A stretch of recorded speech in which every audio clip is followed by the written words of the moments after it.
Hello मेरे प्यारे बच्चों, आप सभी का स्वागत है एसएस कोचिंग क्लासेस में। आज हम लेके आए हैं कक्षा 10 विज्ञान का दूसरा चैप्टर जिसका नाम है अम्ल क्षार लवण तथा एसिड बेसेस एंड साल्ट्स। क्या होते हैं एसिड बेसेस साल्ट, इनको भी हम समझने की थोड़ी कोशिश करेंगे, लेकिन आपको ये पहले पता होना चाहिए कि इससे पहले हम लोगों ने पढ़ा है रासायनिक अपक्रिया के बारे में। रासायनिक अपक्रिया को पढ़ा हमने, रासायनिक समीकरण को पढ़ा, रासायनिक अपक्रियाओं के प्रकार पढ़ा, तो बहुत कुछ हमने पढ़ रखा है इससे पहले। आज जो हमारा नया अध्याय शुरू हुआ है उसका नाम ही है क्या है, अम्ल क्षार तथा लवण। और आप जानते हैं कि पदार्थ क्या होता है, कि दुनिया में हर एक वो चीज क्या है, पदार्थ है। दुनिया में हर एक वो चीज पदार्थ है जिसके पास अपना क्या है, भार है और अपना कुछ ना कुछ आयतन है, तो वो क्या है, पदार्थ है। अब किया क्या गया, अभी तक का जितने भी पदार्थ खोजे गए हैं, क्या चीज बेटा, जितने भी पदार्थ खोजे गए हैं उनको उनकी रासायनिक प्रकृति के यानी उनके केमिकल नेचर के आधार पर 5 क्लास में बांट दिया गया।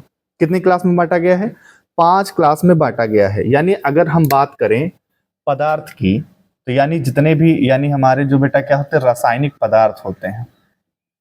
ध्यान से समझिएगा, ये जो रासायनिक पदार्थ होते हैं इनको रासायनिक प्रकृति के आधार पर, किस पर बेटा, रासायनिक प्रकृति के आधार पर, किसके आधार पर, रासायनिक प्रकृति के आधार पर 5 क्लासेस में बांटा गया।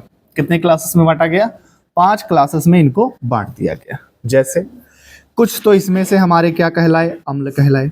क्या कहलाए बेटा, अम्ल कहलाए। अम्ल को क्या कहते हैं बेटा, एसिड्स कहते हैं। कुछ हमारे बेटा क्या कहलाए, क्षार कहलाए। क्षार को हम लोग इंग्लिश में क्या कहते हैं, बेसिस कहते हैं। कुछ हमारे बेटा इसमें से कुछ को रखा गया लवण की कैटेगरी में, मतलब साल्ट्स, कुछ को साल्ट्स कहा गया। कुछ तो हमारे क्या थे बेटा, उदासीन पदार्थ थे। कैसे थे, उदासीन थे। उदासीन का मतलब ये न्यूट्रल नेचर के थे। कैसे थे बेटा, न्यूट्रल थे। और कुछ जो थे बेटा वो उभयधर्मी थे। कैसे थे, उभयधर्मी। अब उभयधर्मी को इंग्लिश में कहा जाता है एम्फेटोरिक नेचर। कौन सा नेचर होता है बेटा, एम्फेटोरिक नेचर होता है। ठीक है। अब यहाँ पर ये 5 प्रकार के ये जो पदार्थ थे, रासायनिक पदार्थ थे, इनको रासायनिक प्रकृति के आधार पर, इनके नेचर के आधार पर इनको 5 क्लासेस में बांट दिया गया। अब ये बात हुई कि सर इनको अलग करने का कारण क्या था, तो इनकी रासायनिक प्रकृति अलग थी। जैसे मान लीजिए कुछ पदार्थ ऐसे थे जो स्वाद में क्या थे बेटा, खट्टे थे। कैसे थे, स्वाद में खट्टे थे। तो जो स्वाद में खट्टे थे उनको कहा गया एसिड। जो बेटा कैसे थे, स्वाद में खट्टे थे, उनको क्या कहा गया, एसिड कहा गया। लेकिन जो स्वाद में बेटा कैसे थे, कड़वे थे। कैसे, उनको क्या कहा गया, क्षार कहा गया। लेकिन जो स्वाद में जैसे हमारे लवण हैं, तो एसिड और बेस को मिलाने से क्या बन रहे थे, जो नया पदार्थ बन रहा था उसको उन्होंने क्या कहा, लवण कहा। उदासीन क्या थे, उदासीन ऐसे पदार्थ थे ना तो जो स्वाद में खट्टे थे, ना ही बेटा स्वाद में क्या थे, मीठे थे। इसी तरीके से हमारा लवण भी क्या हो जाएगा, एक तरीके से उदासीन होता है, क्योंकि अम्ल और क्षार को मिलाने से ही हमारा बेटा क्या बन रहा है, अम्ल और क्षार को यहाँ पे मिलाने से हमारे पास जो मिल रहा है वो हमें क्या मिलता है, लवण मिलता है। तो ये भी एक उदासीन प्रकृति का था। और उदासीन पदार्थ कुछ ऐसे थे कि जिनको ना तो स्वाद में वो खट्टे थे, ना ही स्वाद में कड़वे थे। बात समझ में आ रही। तो जैसे इसमें आपका मेथेन है, टॉल्विन है, ये आपके जो पदार्थ हैं ये हमारे क्या थे, उदासीन थे। लेकिन कुछ पदार्थ ऐसे थे जो एम्फेटेरिक नेचर के थे, यानी उभयधर्मी थे। उभयधर्मी का मतलब ये हुआ कि जिनके पास अम्ल की भी प्रॉपर्टी थी और क्षार की भी प्रॉपर्टी थी, यानी दोनों के गुण प्रदर्शित करने वाला क्या था, उभयधर्मी था। तो इस तरीके से इस रासायनिक पदार्थ को रासायनिक प्रकृति के आधार पर 5 क्लास में बांट दिया गया। यहां तक कोई तकलीफ नहीं होनी चाहिए। अब हमें जो सिलेबस में पढ़ना है वो हमें क्या पढ़ना है, एसिड्स के बारे में पढ़ना है, बेसिस के बारे में पढ़ना है, साल्ट के बारे में पढ़ना है, और एक छोटी सी हेडिंग अगर पढ़ेंगे तो उभयधर्मी के बारे में पढ़ेंगे। और उदासीन तो आपका आ ही जाएगा, उदासीनीकरण क्रिया पढ़ेंगे तो उसमें उदासीन वाला भी हो जाएगा। बात क्लियर है इतनी। तो अब यहाँ पर सबसे पहले जो हम लोग पढ़ने वाले हैं वो अम्ल और क्षार के बारे में पढ़ेंगे। देखिए अम्ल और क्षार को समझाने के लिए हालांकि 3 थ्योरी आई। कितनी थ्योरी आई थी, 3 थ्योरी आई थी अम्ल और क्षार को समझाने के लिए। पहली थ्योरी जो आई थी वो आर्हेनियस की थ्योरी थी। दूसरी थ्योरी जो आई वो ब्रॉन्स्टेड लॉरी की थी। और तीसरी जो थ्योरी आई वो थ्योरी बेटा किसकी थी, तो वो थ्योरी सर थी लुईस की, लुईस थ्योरी। तो 3 थ्योरी आई थी, हालांकि हमें सिर्फ एक ही थ्योरी पढ़नी है और वो भी आर्हेनियस की थ्योरी पढ़नी। सबसे पहले इसको पढ़ने से पहले हम आपको एक बात बताना चाहेंगे अम्ल और क्षार के बारे में। तो इनको हम थोड़ा सा डिफरेंशिएट करके पढ़ेंगे तो आपको ज्यादा समझ में आएगा। अम्ल मतलब होता है एसिड्स, ये हमारे सिलेबस में है। क्षार हमें पढ़ना है मतलब बेसिस। तो एसिड एंड बेसिस के बारे में पहले हम थोड़ा सा डिफरेंशिएट कर लेते हैं। अगर हम इनके स्वाद की बात करते हैं, पहला पॉइंट तो हमारा यही हो जाएगा। अगर हम स्वाद की बात करते हैं तो दुनिया में शुरुआत में जब पदार्थों को अलग किया जा रहा था तो उस समय क्या देखा गया कि कुछ पदार्थ ऐसे हैं जो बेटा क्या होते हैं, स्वाद में खट्टे होते हैं। तो जो पदार्थ स्वाद में खट्टे होते हैं उनको शुरुआत में क्या कहा गया सर उनको अम्ल कहा गया। तो अम्ल कहा गया। तो अम्ल कैसे हो गए, तो अम्ल जो है सर स्वाद में कैसे होते हैं, खट्टे होते हैं। जबकि क्षार जो होते हैं वो स्वाद में बेटा कैसे होते हैं, कड़वे होते हैं। अब इसका एग्जाम्पल कैसे देखोगे, आपने भाई नींबू खाया, नींबू आपको कैसा लगा, खट्टा लगा, क्योंकि नींबू के अंदर क्या है, सिट्रिक एसिड है। सीधी सी बात क्या है, सिट्रिक एसिड, खट्टा है सर। आपने सिरका खाया सर, सिरका कैसा आपको लगता है सर, खट्टा लगता है। कौन सा एसिड है सर, एसिटिक एसिड है। चींटियों का डंक होता है, चींटियों का डंक, कभी आपने उनको आपको बाइट किया होगा, उन्होंने आपको कभी काटा होगा चींटियों ने, तो क्या होता है, एकदम से हाथ में जहां पे काटते वहां पर जलन होता है। तो उनके डंक में कौन सा एसिड होता है, फॉर्मिक एसिड होता है। तो कहीं ना कहीं एसिड मिल रहा है ना वहां पर। तो जो चीज स्वाद में खट्टे होते हैं उनको हम लोग बेटा क्या कहते हैं, अम्ल कहते हैं।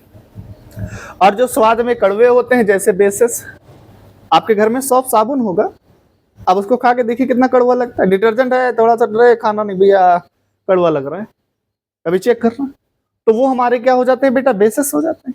समझ में आई। तो अम्ल स्वाद में कैसे होंगे, खट्टे होंगे, और क्षार स्वाद में कैसे होते बेटा, कड़वे होते हैं। पहला पॉइंट। दूसरा पॉइंट इसका याद रखना, आप लोगों ने नाम सुना होगा लिटमस पेपर का, नहीं सुना तो जान लीजिए। लिटमस पेपर एक प्रकार का बेटा क्या है, सूचक है। लिटमस पेपर क्या है, एक प्रकार का सूचक है। मतलब सूचक क्यों कह रहा हूं इसको, क्योंकि यही वो लिटमस पेपर है जो मान लीजिए कि एक बारात है, मान लीजिए पड़ोस में 2 बारातें हैं। एक बारात में वो जाके किसका काम कर रहा था भाई, एक बारात में जाके हलवाई का काम कर रहा था, तो वहां खाना ना बना रहा था। और दूसरी बारात में जाकर के वो क्या कर रहा था, बोलो बोलो बोलो, वेटर का काम कर रहा था, यानी सबको खाना सर्व कर रहा था। तो एक ही बंदा है लेकिन वो काम क्या कर रहा है, अलग अलग काम कर रहा है, लेकिन अलग अलग जगह पर। उसी तरीके से जो सूचक होते हैं वो एक विलियन में अलग रंग, तो दूसरे विलियन में क्या देते हैं बेटा, अलग रंग देते हैं। जैसे अब ये लिटमस पेपर भी होते हैं कई तरीके के। जैसे यहां पर हमारे पास क्या है, एक लाल लिटमस पेपर है, क्या है, चल मान लीजिए नीला है।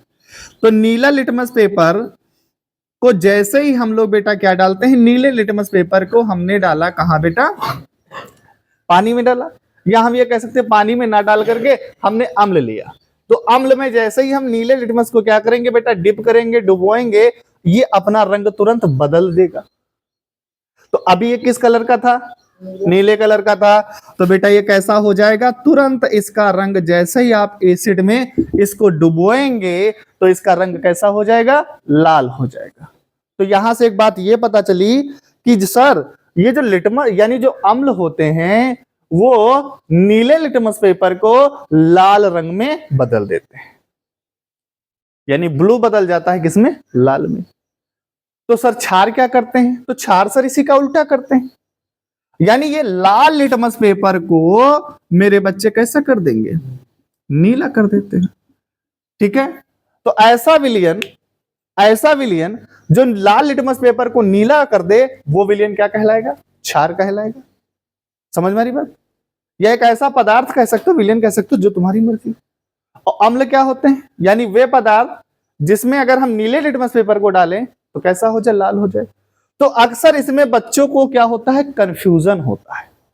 कंफ्यूजन ये होता है कि सर वो ये भूल जाते हैं कि सर अम्ल नीले से लाल कर रहा है, तो पहचानेंगे कैसे, वो याद नहीं कर पाते, कंफ्यूज हो जाते हैं। तो मैं आपको एक तरीका बताता हूं याद करने का।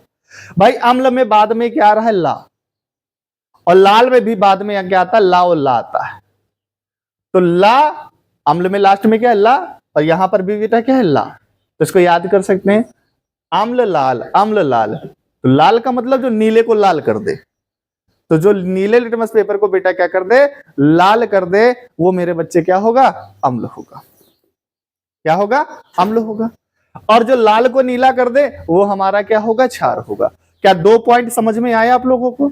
अगर अम्ल और क्षार में आपसे डिफरेंस पूछने के लिए कहा जाएगा तो पहला मेन डिफरेंस क्या है कि अम्ल स्वाद में खट्टे होते हैं और क्षार स्वाद में कड़वे होते हैं, पहला। दूसरा है कि अम्ल नीले लिटमस पेपर को लाल कर देता है, जबकि क्षार लाल लिटमस पेपर को क्या कर देता है बेटा, नीला कर देता है। तो ये 2 बेसिक डिफरेंस आपके मेन हैं, मेन बेसिक डिफरेंस आपके ये 2 हैं। क्लियर है इतनी बात? अगर हम तीसरे इनकी बात करें तो यहां पर देखो, आर्हेनियस थ्योरी की हम बात करें तो आर्हेनियस ने अपनी थ्योरी में कहा था, जब हम किसी पदार्थ को जलीय विलयन में डालते हैं, सॉरी जल में डालते हैं, किस में डालते हैं, जल में डालते हैं। देखो अगर मान लीजिए हमारे पास एक पदार्थ है, ये हमने HCl लिया और इस HCl को हमने बेटा जल में डाला, और जैसे ही हमने जल में डाला तो अगर ये H+ देता है, क्या देता है बेटा, H+ ये देता है, इसका मतलब सर ये क्या होगा, अम्ल होगा। तो आर्हेनियस के अकॉर्डिंग हम यहां पर बात कर रहे हैं, तो आर्हेनियस ने बताया जब किसी पदार्थ को अभी आर्हेनियस थ्योरी पढ़नी है, बिल्कुल घबराना नहीं, अभी तो मैं सिर्फ समझा रहा हूं क्योंकि अम्ल और क्षार की मुझे डिफरेंस बता रहा हूं आपको, ठीक है। तो अम्ल क्या होते हैं, जब इनको जल में घोला जाता है तो बेटा ये क्या देते हैं, H+ देते हैं, और जो H+ देगा वो मतलब क्या होगा, अम्ल होगा। और इस H+ को पढ़ा जाता है हाइड्रोजन आयन। मैंने आपको पहले भी बता रखा है कि जब किसी स्पीशीज के ऊपर कोई चार्ज होता है तो उसके पीछे एक सुंदर सा शब्द लगाते हैं, क्या नाम है, आयन। तो ये तो हाइड्रोजन है और इस पर बेटा क्या है, चार्ज है, इसलिए इसको क्या कहेंगे, हाइड्रोजन आयन कहेंगे। क्लियर इतनी बात? और वे पदार्थ जिनको जल में घोला जाता है, किसमें बेटा, जल में घोला जाता है, जल में डाला जाता है, और जल में डालने पर यदि बेटा वो क्या दे रहे हैं, OH- दे रहे हैं, तो OH- को क्या कहते हैं, हाइड्रोक्साइड। आपने पढ़ा है तो इसको क्या बोलेंगे, हाइड्रोक्सिल आयन। क्या पढ़ेंगे इसको, हाइड्रोक्सिल आयन। तो आर्हेनियस ने यही बात बता दी कि जिन पदार्थों को आप जल में घोलेंगे अगर वो H+ दे रहे हैं तो वो क्या होंगे मेरे बच्चे, अम्ल होंगे। अगर उनको हम बेटा पानी में डालते हैं पदार्थ को और अगर वो OH- दे रहा है, इसका मतलब वो मेरे बच्चे क्या होगा, क्षार होगा। जब तक आप डिफरेंस करके पढ़ेंगे नहीं, चीजों को समझेंगे नहीं, तब तक आपको याद नहीं होगा। तो 3 पॉइंट आपको याद हो गए होंगे। जल्दी से बताओ अगर कोई तकलीफ यहां पर आपको है, ठीक है। और याद रखना, चौथी बात आपको मैं यहां पर और बता रहा हूं कि लगभग लगभग कितना बेटा, लगभग, मैं लगभग की बात कर रहा हूं, एटलीस्ट मान के चलो सबके सब, लगभग सभी अम्ल, क्या बेटा, सभी अम्ल जल में बेटा कैसे होते हैं, ये विलय होते हैं। जल में कैसे होते हैं, विलय होते हैं। अब विलय का मतलब ये है कि भैया जल को आपने डाला पानी में, जल हो गया, सॉरी पदार्थ को आपने जल में डाला, पानी को जल में कैसे डालोगे, पहली बात तो ये भी तो है समझने वाली बात। तो आपने किसी पदार्थ को अगर पानी में डाला तो वो पदार्थ क्या हो जाएगा, पानी में विलुप्त हो जाएगा। अब विलुप्त कैसे हो गया, मतलब सर वो उसमें घुल गया। विलय, तो विलय का मतलब क्या है, उसमें घुल जाए, आप उसको कोई सामान्य विधि से अलग ना कर पाए।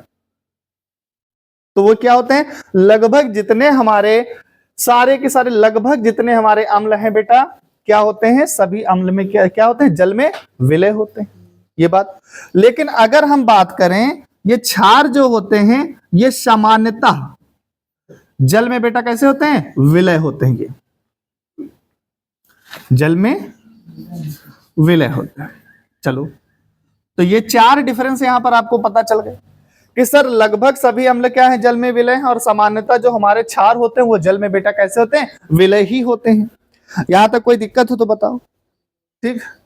अब यहां पर एक बात सोचो कि इनका जो नेचर होता है, किसका, अम्ल का, इनका नेचर कैसा होता है, संक्षारक होता है। अभी संक्षारक का मतलब क्या है, कल की क्लास में, पिछली क्लास में हमने आपको संक्षारण पढ़ाया था, कोरिजन पढ़ाया था। वहां पर हमने आपको बताया था जब कोई मेटल, ध्यान से मेरी बात सुनना, जब कोई धातु अम्ल या पानी के संपर्क, अम्ल या नमी के संपर्क में आती है तो क्या होती है, उस पर एक परत जम जाती। जैसे लोहे पर जंग लग गई थी, लाल परत जम गई थी कि नहीं जम गई थी, तो उसका क्या हुआ था, संक्षारण हुआ था। वैसे ही इनका नेचर कैसा होता है, संक्षारक होता है, कोरेसिव होता है। ठीक है, तो ये क्या करता है, कहीं ना कहीं क्षति पहुंचाता है। तो इनका नेचर कैसा होता है, संक्षारक होता है। जबकि हमारे क्षार भी होते हैं, ये भी बेटा इनका भी नेचर कैसा होता है, संक्षारक होता है। मतलब ये भी कम नहीं है भाई, तू कम नहीं तो मैं भी कम नहीं, तो दोनों कैसे होंगे, संक्षारक नेचर के ही दोनों होते हैं। ठीक है, तो यहां पर अगर आप इसको एसिड को कभी देखा होगा, एसिड का हमला लोग करते हैं, या एसिड को आप कपड़े पे डाल दे, तेजाब पिक्चर देखे हो अनिल कपूर की, रुमाल पे डालता है तेजाब, तेजाब का मतलब कि आपका एसिड ही तो है। तेजाब को डाला उसने रुमाल पे, तो रुमाल क्या हो गया, नष्ट हो गया भाई, खत्म कर देगा उसको। आपने इसको लकड़ी पे डाल देंगे ना, तो वही लकड़ी क्या हो जाएगी, नष्ट हो जाएगी। बड़ा पावरफुल आदमी है भाई, संक्षारक नेचर का होता है, तो मामूली आदमी नहीं है, इसको हल्के मत लेना भाई। आपने एसिड अटैक का नाम सुना होगा, या आपने कभी कभी देखा होगा कि अगर आपकी स्किन पर क्या हो, एसिड कहीं पे गिर जाए, और एसिड जैसे ही आपकी स्किन पे गिरता है तो वहां का जितना भी पानी होता है वो निकाल देता है, यानी वहां की जो स्किन होती है क्या होती है, नष्ट हो जाती है। छाला टाइप में पड़ाता है, देखा होगा, अपोले टाइप में छाला पड़ाता है, कभी अगर ऑब्जर्व किया होगा, ये चीजों को ध्यान दिया करो। तो एसिड हमारे कैसे होते हैं, संक्षारक नेचर के होते हैं, जबकि क्षार भी हमारे बेटा कैसे होते हैं, संक्षारक होते हैं। ये बात भी आपको याद रखनी है। ठीक है,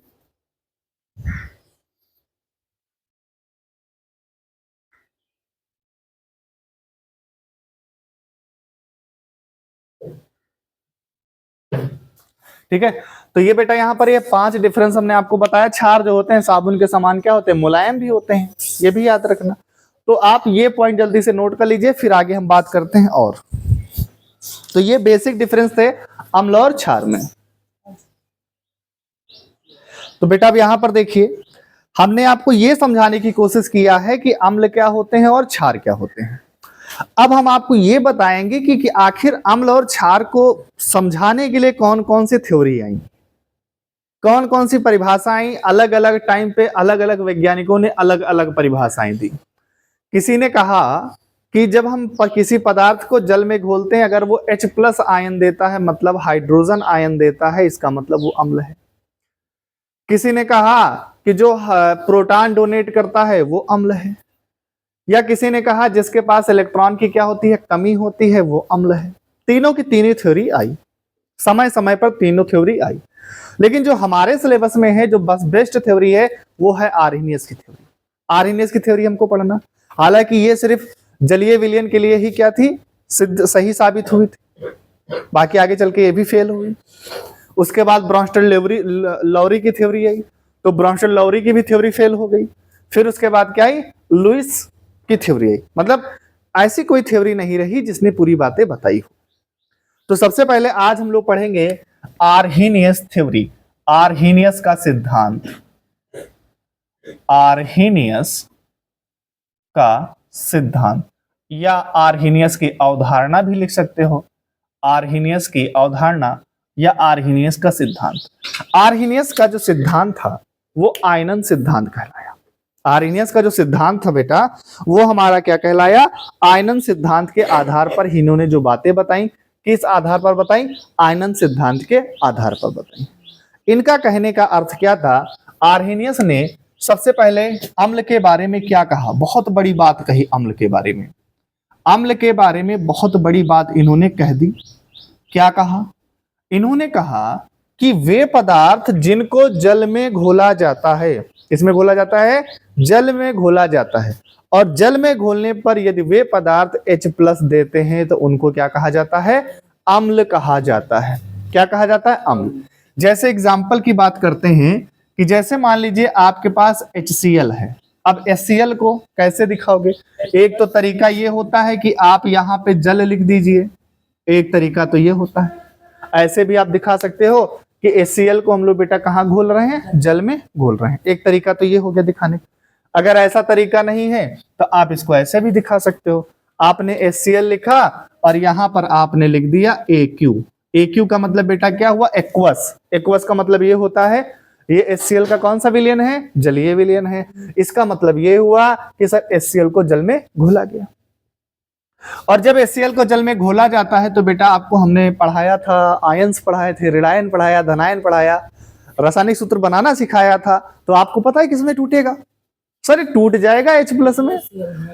किसमें टूटेगा सर? सर H+ में टूटेगा और Cl- में टूटेगा। सर यहां पर H+ को कहा जाता है हाइड्रोजन आयन। तो कौन सा आयन सर? Hydrogen ion. तो परिभाषा तो समझ में आ गई होगी कि सर वे पदार्थ जिनको जल में घोलने पर वो H+ यानी हाइड्रोजन आयन देते हैं, उन्हें हम क्या कहते हैं? अम्ल कहते हैं। कुछ और एग्जाम्पल देखते हैं। जैसे आपके पास है HNO3। अब HNO3 को भी आपने बेटा क्या किया? जल में घोला। और जल में घोलोगे तो मेरे बच्चे काहे में टूटेगा जानते हैं आप सर? सर H+ में, NO3- में। H+ दे रहा है, ये भी क्या है? अम्ल है कि नहीं भाई? अम्ल। चलो आपने एक और ले लिया, जैसे सर हमने लिया H2SO4। इसका भी हमने एक्वस सोल्यूशन लिया। तो बेटा ये क्या देगा? H+ देगा। कितने H यहां से निकलेंगे? 2 H+ निकलेंगे। कितना H+ देगा? 2। तो यहां से 2 H+ देगा तो यहां पर क्या बनेगा? SO4- 2 बनेगा। क्लियर है? अब आपके मन में विचार तो नहीं आ रहा है सर, ये अम्ल है, H+ दे रहा है, ठीक है, चलता है। यहां पर ऑक्सीजन नहीं, यहां पर ऑक्सीजन है। अभी मैं बताऊंगा कौन कितने H+ देता है, ये मैं बाद में जरूर बताऊंगा, मेरा मन है बताने का, अभी बताता हूं। फिर आपने लिखा H3PO4, इसका भी आपने एक्वस सॉल्यूशन लिया और इसको पानी में आप डालेंगे तो यहां से क्या मिलेंगे? 3H+ मिलेंगे। और यहां से बेटा क्या मिलने वाला है?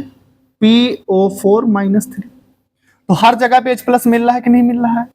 इसका मतलब ये सारे के सारे H+ दे रहे, इसका मतलब सारे के सारे अम्ल हैं भाई, सीधी सी बात है। अब यहां पर मैं एक छोटी सी बात आपको ऐड करना चाहूंगा, नोट करके बताना चाहूंगा, आप इसको बहुत ध्यान से सुनिएगा। इधर यहां पर देखिए बेटा, दिख रहा है आप लोगों को? ठीक है, मैं यहां पर नोट करके आपको एक बात बताता हूं, आप इसको ध्यान रखिएगा। सबसे पहले यहां पर याद रखना कि दुनिया में अगर किसी भी अधातु के साथ, आवर्त सारणी में आप लोग अधातु जानते हैं, अगर अधातु के साथ डायरेक्ट OH जुड़ा होगा, ये भी कॉन्सेप्ट इसको समझिएगा, अगर अधातु के साथ OH डायरेक्ट जुड़ा होगा तो बेटा याद रखना ये हमेशा हमारा क्या होता है? अम्ल होता है। क्या होता है? अम्ल होता है, समझ रहिएगा। और अगर कभी भी मेरे बच्चे याद रखना, अगर धातु के साथ डायरेक्ट OH जुड़ा होगा तो ये हमारा क्या कहलाएगा? क्षार कहलाएगा। अगर धातु के साथ डायरेक्ट OH जुड़ा होगा दैट मीन्स वो क्षार है, और अगर अधातु के साथ क्या हुआ? डायरेक्ट OH जुड़ा होगा तो दैट मीन्स अम्ल है वो। एक एग्जांपल बताता हूं कैसे। यहां पर देखिए बेटा, एक एग्जांपल मैं ले रहा हूं, जरा ध्यान से देखिएगा। बेटा एक बात बताओ, आप लोगों ने NaOH का फार्मूला पढ़ा है, आप जानते हैं। अब NaOH में सोडियम क्या है? धातु है कि नहीं है बेटा? बोलो। और धातु के साथ डायरेक्ट OH जुड़ा है कि नहीं जुड़ा है? सोडियम है धातु, इसके साथ OH डायरेक्ट जुड़ा है, दैट मीन्स ये सर क्या होगा? क्षार होगा। ये किसका उदाहरण हो गया सर? क्षार का। या फिर आप लोगों ने कभी देखा होगा, मान लीजिए Ca है, इसके साथ एक OH यहां पर जुड़ा, एक OH यहां पे जुड़ा, यानी इसका ओवरऑल फार्मूला क्या है? CaOH का होल ट्वाइस। तो कैल्शियम भी धातु है और धातु के साथ डायरेक्ट OH जुड़ा है, बेटा बताओ ये क्षार है कि नहीं है? यही तो सर ने बताया है कि अगर धातु के साथ डायरेक्ट OH जुड़ा होगा तो वो क्या होगा? क्षार होगा। या फिर आप एक और एग्जांपल मैं दे देता हूं, एल्युमिनियम है, OH OH OH, इसका फार्मूला जो बनता है वो क्या है? ये तो संरचना इसकी AlOH का होल थ्राइस। तो ये भी बेटा क्या है? क्षार है। क्यों? तो जब कभी भी धातु के साथ डायरेक्ट OH जुड़ा होगा तो वो बेटा हमारा क्या कहलाएगा? क्षार कहलाएगा। ठीक है सर। अम्ल के बारे में आपने क्या बताया? सर अम्ल के बारे में बताया कि जब अधातु के साथ डायरेक्ट OH जुड़ा होगा तो वो बेटा हमारा क्या होगा? सर वो आपका क्या होगा? बोलिए बोलिए, वो क्या होगा? अम्ल होगा। अब सही बताया तुम लोग, क्या होगा? अम्ल होगा। जैसे कि एग्जाम्पल लेते हैं कि जैसे मान लीजिए हमें पता है कि ये नाइट्रिक अम्ल है, नाइट्रिक अम्ल, नाइट्रिक अम्ल का जो फार्मूला होता है वो HNO3 होता है। अब आपको ये पता करना है कि सर ये अम्ल है कि नहीं है। सिंपल सी बात कहता हूं, आपको ये पता है ये अम्ल है कि नहीं। अच्छा, आप लोगों ने आवर साड़ी देखी होगी, इसका वीडियो पड़ा हुआ है तो आप लोग देख लीजिएगा अगर नहीं पता है। यहां पर देखिए ये जो P ब्लॉक है, ये P ब्लॉक है, ये S ब्लॉक है, ये D ब्लॉक है और नीचे दादा साहब होते हैं F ब्लॉक। 4 ब्लॉक होते हैं और 4 ब्लॉक में पूरा का पूरा S ब्लॉक जो है वो क्या है बेटा, धातु है। पूरा का पूरा D ब्लॉक बेटा क्या है, धातु है। पूरा का पूरा F ब्लॉक क्या है बेटा, ये धातु है। अब बचा कौन सा, P ब्लॉक। तो P ब्लॉक में इस तरीके से यहां पर आप देखेंगे तो P ब्लॉक के इतने जितने भी, P ब्लॉक से इधर के जितने भी तत्व हैं, जितने भी तत्व हैं सारे के सारे क्या हैं, धातु हैं। और कैसे, ये उपधातु हैं, ये बेटा क्या है, उपधातु। जो मैंने लाइनिंग दिखाई है इस तरह से एलिमेंट यहां पर होते हैं।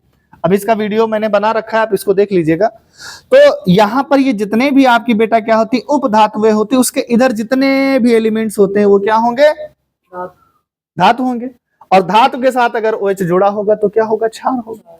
तो अगर इधर किसी भी एलिमेंट के साथ OH जुड़ेगा तो क्या बनाएगा, वो क्षार बनाएगा ना, सिंपल सी बात। चलो, और ये उपधातु के इधर के जितने भी एलिमेंट्स होते हैं वो सारे के सारे क्या होते हैं, अधातु होते हैं। और अगर अधातु के साथ OH जुड़ा होगा तो वो क्या होगा सर, अम्ल होगा। देखिए पहली क्लास बेसिक क्लास है, इसको समझना बहुत जरूरी रहता है। आपको पता होना चाहिए ना कि कैसे कैसे अम्ल और क्षार को पहचान सकते हैं। अभी आपका मन हो गया, अब इसको बताइए नाइट्रिक अम्ल अम्ल है कि क्षार।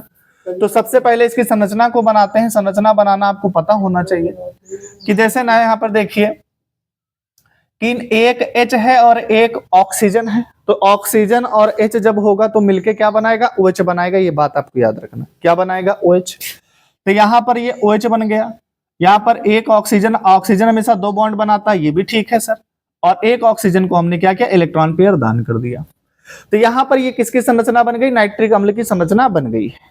ठीक है, नाइट्रिक अम्ल की संरचना बन गई है। क्लियर है, नाइट्रोजन 3 बॉन्ड बनाता है, 1 2 3 बॉन्ड, और यहाँ पर ये एक पेयर इलेक्ट्रॉन इसको दान कर दिया। ठीक है, अब जरा दिमाग लगाओ और बताओ कि यहाँ पर ये जो सोडियम है, सॉरी नाइट्रोजन है, ये धातु है क्या, धातु है। तो आप कहेंगे सर ये अधातु है। क्यों अधातु है, क्योंकि सर ये उपधातुओं के दाहिने साइड में रखा गया। इसको आवर सारणी में आप देखेंगे। और अधातु के साथ OH जुड़ा है तो बेटा ये जरा दिमाग लगाओ और बताओ, अधातु के साथ अगर OH जुड़ा है तो वो अम्ल होगा कि क्षार होगा। तो आप सर कहेंगे ये अम्ल है। क्या है, ये अम्ल है। इसी तरह से एक और हम लेते हैं सल्फ्यूरिक अम्ल।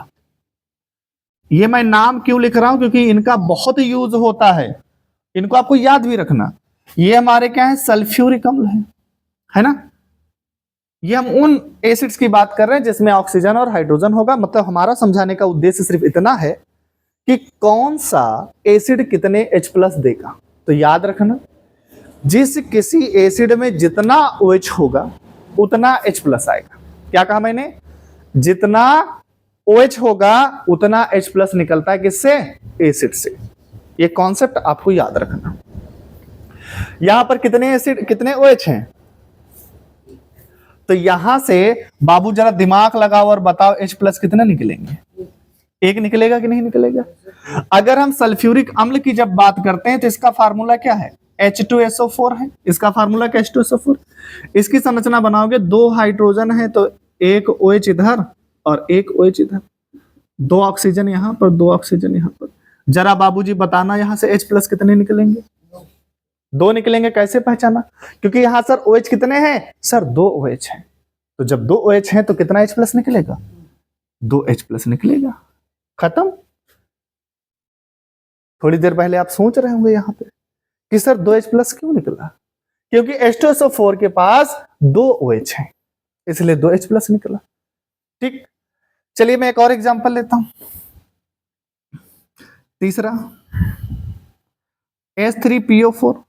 जब इसको चेक करता हूं तो देखो यहां पर फास्फोरस की प्रॉपर्टी, फास्फोरस के अपने कुछ अगले मतलब रौला है, सबके हिसाब से नहीं चलता। इसका कहने का मतलब भाई अपना पेट चंगा कसौटी में गंगा। मतलब अपना पेट भरा होना चाहिए, बाकी कुछ हो हमें इससे मतलब है नहीं। इनका कहने का सीधा मतलब है कि भैया हम ऑक्सीजन के साथ एक डबल बॉन्ड बनाएंगे ही बनाएंगे, फिर तुम्हारे पास OH रहे चाहे ना रहे हमसे इसको मतलब है नहीं।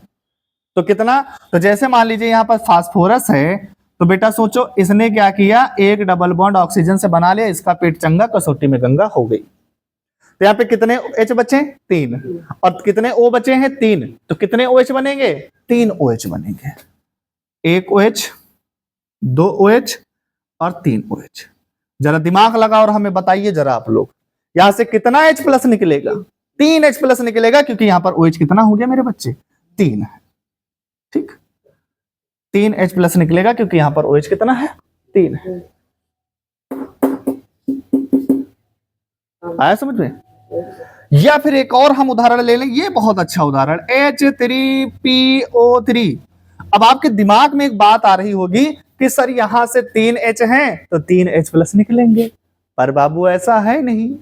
फास्फोरस की अपनी अलग ही समस्या है, अपना अलग ही रौला है, अपन पेट चंगा तो कसौटी में गंगा। तो क्या कहेंगे बाबूजी ये कि भैया एक डबल बॉन्ड तो ऑक्सीजन के साथ बनाएंगे ही बनाएंगे, इनकी ये इनका गुण है, अगर ऐसा होगा नहीं तो ये कंपाउंड ही नहीं बनाएंगे, हटा वाला खत्म करो, नहीं रहना हमको इनके साथ। तो भैया जो है आदमी कहीं चलो अच्छा एक ऑक्सीजन दे दिया। अब जरा दिमाग लगा और बताओ यहां से कितना O निकल गया, एक O का काम खत्म हो गया ना, तो O कितना बचा है, 2, तो H यहां से कितने लेगा, 2, और यहां पर एक H बचा नीचे। अब जरा दिमाग लगाओ और बताओ बाबूजी जरा कितना H प्लस निकलेगा, दिमाग लगाओ और बताओ कितना H प्लस निकलेगा, 2 निकलेगा। क्यों, क्योंकि सर OH कितना है, 2 है, तो यहां से H प्लस कितना निकलेगा, 2। अगर मैं इसी रिएक्शन को यहां पे लिखूं कि सर H3PO3, अगर मैं अभी समझाता आपको समझ में नहीं आता, और ये इसका एक्वस सोल्यूशन है, तो यहां से H प्लस कितना निकलता है, सर 2 निकलता है। तो सर इधर बचता क्या है, तो इधर बचता है HPO3 का होल ट्वाइस, ये बनता है। आई बात समझ में? तो ये हमारे क्या होते हैं, एसिड्स होते हैं। तो हमने यहां पर आपको बस इतना समझाने की कोशिश किया है कि कैसे आपको अम्ल और क्षार को पहचानना होगा किसी भी कंपाउंड। तो देखो अधातु के साथ डायरेक्ट OH जुड़ा, अधातु के साथ OH जुड़ा, अधातु के साथ OH जुड़ा, अधातु के साथ OH जुड़ा। तो जब अधातु के साथ OH जुड़ा होगा, अगर OH है, ऑक्सीजन हाइड्रोजन है तभी OH बनेगा, अगर नहीं है तो नहीं। अब कह दो सर HCl है, HCl में नहीं, तो ये उन कंपाउंड्स को पहचानने की मैं बात कर रहा हूं जहां पर ऑक्सीजन और हाइड्रोजन होगा। बात समझ में नहीं? तो अगर ऑक्सीजन हाइड्रोजन है और वो किसके साथ जुड़ा है, अधातु के साथ जुड़ा है, तो वो हमारे क्या होंगे, अम्ल होंगे। तो ये सारे उदाहरण किसके हो गए, अम्ल के। और इधर ये जो हमने उदाहरण बताया बेटा, ये किसके हैं, क्षार के। और ये आर्हेनियस की थ्योरी थी। तो क्या आर्हेनियस की थ्योरी थी, एक बार फिर से सुन लीजिए। वे पदार्थ जिनको जल में घोलने पर H प्लस आयन देते हैं उन्हें हम लोग अम्ल कहते हैं। ठीक है, समझ में आया? नोट करिए इसको जल्दी से, फिर अभी हम क्षार को बताते हैं इसी के बाद।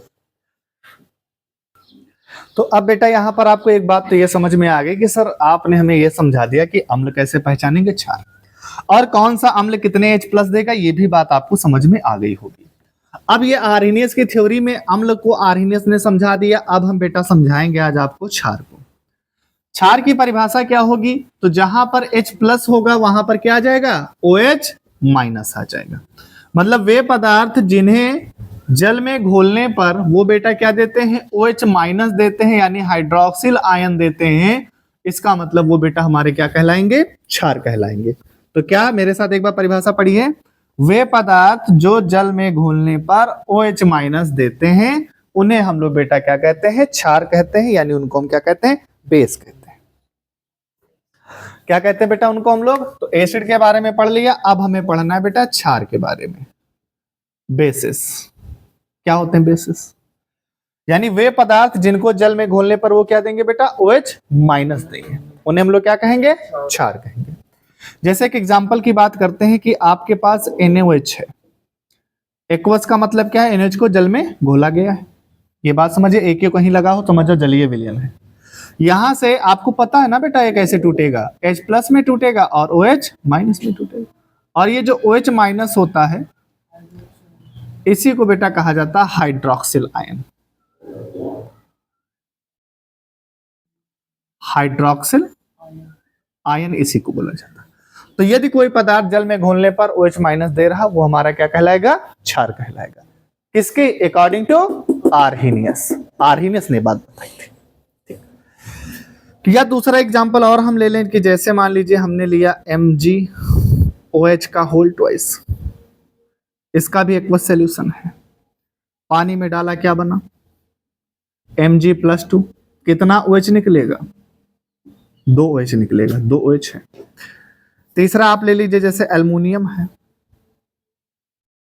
एक्वस सॉल्यूशन लिया, कितना OH निकलेगा बेटा बताओ जरा, तो Al+3 बनाता है और यहाँ पर 3 OH निकलेंगे, कितना OH निकलेगा 3।